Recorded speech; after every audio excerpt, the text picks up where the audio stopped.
Please like and subscribe. कौन है इस्लाम का सर्वोच्च अधिकारी? भाग 3। आज से 1000 साल पहले एक महान इस्लामी विद्वान शेख सदूक रहमतुल्लाह अलैह हुए हैं। उन्होंने अपनी किताब कमालुद्दीन में कुरान व हदीस से यह सिद्ध किया है कि हर दौर और हर जमाने में खुदा के दीन यानी इस्लाम धर्म को बताने वाले कभी नबी, कभी पैगंबर, कभी रसूल और कभी इमाम के तौर पर दुनिया में मौजूद रहे हैं और इस दुनिया के अंत तक मौजूद रहेंगे। यानी अल्लाह कभी दुनिया को बिना धर्म अधिकारी के नहीं छोड़ता। कुरान इन्हीं धर्म अधिकारियों के अनुसरण का हुक्म देता है। पैगंबर मोहम्मद सल्लल्लाहु अलैहि वसल्लम के बाद नबूवत का सिलसिला खत्म हो गया, लेकिन इसका ये मतलब नहीं कि इस्लाम बिना रहबर के हो गया, बल्कि कुरान के मुताबिक यह सिलसिला अहले बैत में जारी हुआ। अहले बैत में शामिल हैं हजरत अली अलैहिस्सलाम, बीबी फातिमा सल्लल्लाहु अलैहा, इमाम हसन अलैहिस्सलाम व इमाम हुसैन अलैहिस्सलाम। और यही पैगंबर मोहम्मद सल्लल्लाहु अलैहि वसल्लम के बाद धर्म के सर्वोच्च अधिकारी हुए।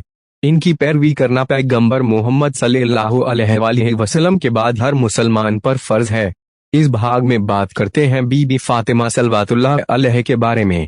बीबी फातिमा सल्लल्लाहु अलैहा पैगंबर मोहम्मद सल्लल्लाहु अलैहि वसल्लम की एकमात्र सगी बेटी थी और इनकी मां का नाम हजरत खदीजा कुबरा सल्लल्लाहु अलैहा था।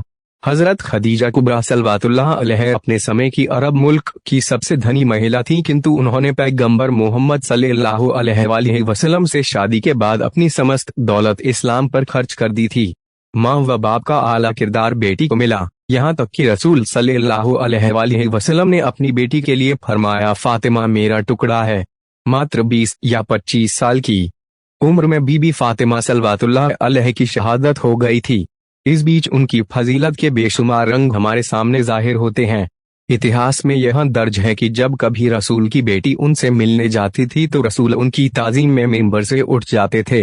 पैगंबर मोहम्मद सल्लल्लाहु अलैहि वसल्लम की एक मशहूर हदीस ये है कि फातिमा सल्लल्लाहु अलैहा तमाम दुनिया की औरतों की सरदार हैं।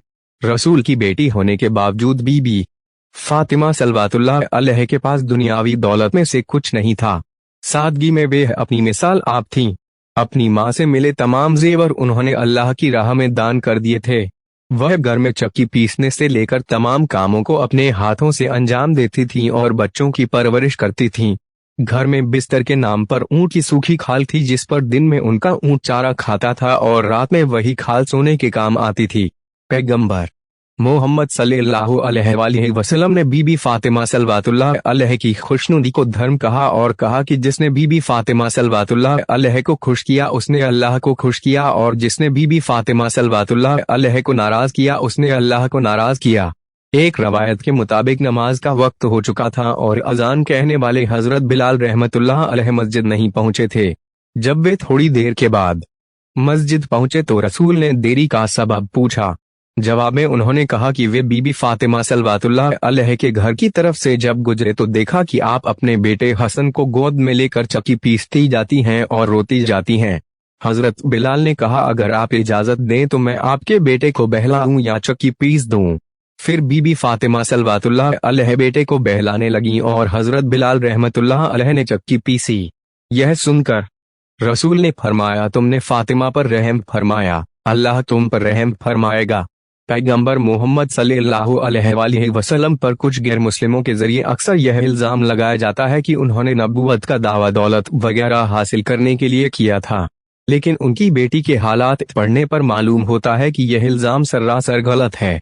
अक्सर बीबी फातिमा व उनके बच्चे फाकाक्षी की हालत में होते थे। उनके शौहर इमाम हजरत अली अलैहिस्सलाम का रोजाना का दस्तूर ये था कि सुबह मस्जिद में नमाज पढ़ने के बाद वे मजदूरी पर निकल जाते थे। अगर मजदूरी मिलती थी तो घर में चूल्हा जलता था, वरना फाका होता था। अक्सर हजरत अली अपनी पूरी मजदूरी किसी जरूरतमंद की मदद में खर्च कर देते थे और घर में फाकाक्षी होती थी। उसके बावजूद बीबी फातिमा की जबान से उफ तक नहीं निकलता था, बल्कि वो अपने शौहर के इस काम में बराबर से शामिल रहती थीं। बीबी फातिमा ने अपनी पूरी जिंदगी में हजरत अली से कोई फरमाइश नहीं की। शौहर के घर जाने के बाद आपने जिस निजाम जिंदगी का नमूना पेश किया उसकी मिसाल नहीं मिलती। आप घर का तमाम काम अपने हाथ से करती थीं। झाड़ू देना, खाना पकाना, चरखा काटना, चक्की पीसना और बच्चों की तरबियत, यह सब काम वे अकेली करती थीं। फिर जब सन 7 हिजरी में रसूल ने उन्हें एक कनीज अता की जो फिजा के नाम से मशहूर हैं, तो बीबी फातिमा सल्वातुल्लाह अलैह ने उनके साथ एक सहेली जैसा बर्ताव किया। घर का काम एक दिन वे खुद करती थीं और एक दिन कनीज से काम लेती थीं।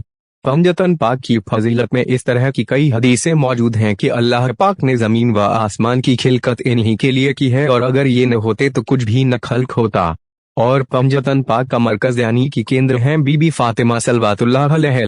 इस बारे में एक मशहूर हदीस हदीसे किस्सा के नाम से जानी जाती है।